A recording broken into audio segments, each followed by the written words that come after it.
Hey everyone, my name is Zach White. I'm a student here at the University of Memphis, and I'm excited to share with you a little bit about The Big Short. This is an incredible movie released in 2015 that details the events leading up to the 2008 financial crisis and gives some key insight into some of the individuals in their lives that actually predicted this financial crash and crisis. So one of the things I want to start off with, I want to share with you how the Fed raising their interest rates, it actually led to this fall in disposable income for homeowners with these ARMs or adjustable rate mortgages. So in this movie, what we see is really not the biggest fan of, but there's this scene with this interview with a sex worker, and Mark Baum and his team, they discover that she owns multiple homes that are funded by some of these ARMs and these incredibly risky mortgages. And so the idea here is that many borrowers in this time, they had these ARMs with these low teaser rates that later reset to incredibly higher interest rates. And so what would happen, the mechanism by which this occurred is the Federal Reserve would raise interest rates, and the ARM interest rates would then adjust upward, and the monthly mortgage payments would then increase, which led to many homeowners' disposable income falling because more of their income went towards debt payments every month.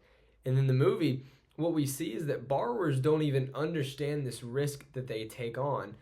One mortgage broker in the movie even says, if they can't afford it, they can just refinance. And that line really shows this false assumption that rising home prices would always bail people out. But once rates rose and prices stalled, refinancing homes ultimately became impossible in this crisis. And so the bottom line here is that these higher rates led to higher mortgage payments, less money for everything else, which eventually and ultimately led to defaulting on payments and loans. And not only was this an issue, the rising interest rates, but the crisis, the financial crisis itself, was reinforcing. It was this domino effect where one small shock led to this incredible disaster and homelessness. Each failure triggered another. And so here's the chain reaction that really occurred. So number one, you would have borrowers that would begin to default due to rising interest rates and rising payments. And this would lead to the MBS, the mortgage-backed securities, ultimately losing their value, which led to these CDOs, these bundles of mortgage-backed securities, collapsing. And then the banks would panic and they would ultimately stop lending. And then the housing prices would fall in the market, and more homeowners would go underwater, and more people would continue to default. And so this is really what makes it self-reinforcing. In the scene where they're in Vegas, one of the investors, he's quoted as saying, if the mortgage bonds go, the CDOs go, the whole system goes. And so really this is what happens. If the mortgage bonds, they went, and the entire system collapsed with it. And also one of the things I find really interesting in the movie is although they recognized this issue, it was going to be incredibly hard to bet against the housing market. And there's several reasons for this. And I believe two of them we see are shown in the movie particularly. Number one being that markets can stay irrational longer than you can stay solvent. Michael Burry, he's incredibly early. He realizes and recognizes this underlying issue, and he calls it early.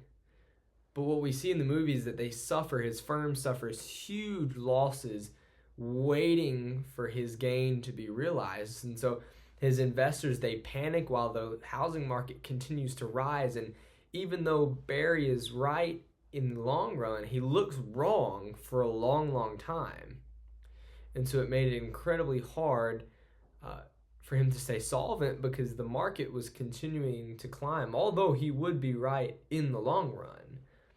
And secondly, you had to bet against and through, or you had to bet through the same system, rather, that you were betting against. They used credit default swaps that were sold by these massive banks.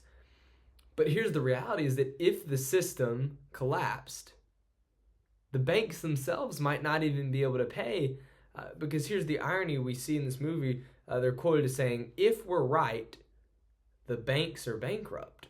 So who pays us? And the reality is they're betting through the banks while they're also betting against the banks. So if the system fails, and ultimately it would, that very same system and organization would really not even be able to pay them, even if they won and they were right. And according to The Big Short, this movie, we see several main contributing factors to this financial crisis. We see that there was a domino effect that occurred, but there are several contributing factors here. And so some of the main causes we see in the movie are as follows. We see the explosion of subprime lending. They were given these loans to people who really couldn't repay them. They had what we call ninja loans, or they had no income, they had no job, they had no assets. But these people would be given loans anyway that they ultimately would never be able to repay. And secondly, we also see an issue with securitization with their MBS and the CDOs, where these risky loans were bundled and they were sold to individuals as safe investments, when really they weren't. They were these low B, double B, triple B loans that were awful, but they were sold as safe investments. And we also see a ratings agency failure as well. Many of these agencies would give AAA ratings to absolute junk. And we see this when Baum, he visits the ratings agency, and they end up admitting this sort of conflict of interest that's going on. And then also you see some issues of incentivization and greed, where brokers, ultimately, they were paid for volume, not necessarily the quality of their leads and of the things that they would sell. And the banks, what they did, they would end up passing on risk instead of holding it. And really, we see this idea of an excess saving over investment in this movie and in this crisis, because globally there was a large supply of savings from countries, institutions, etc., and they were looking for returns on their investment. But really what we see is there weren't enough good investments available. So what did Wall Street do? Wall Street created these artificial products, these CDOs. They filled them with bad mortgages, and they sold them as safe assets, leading to this financial crisis.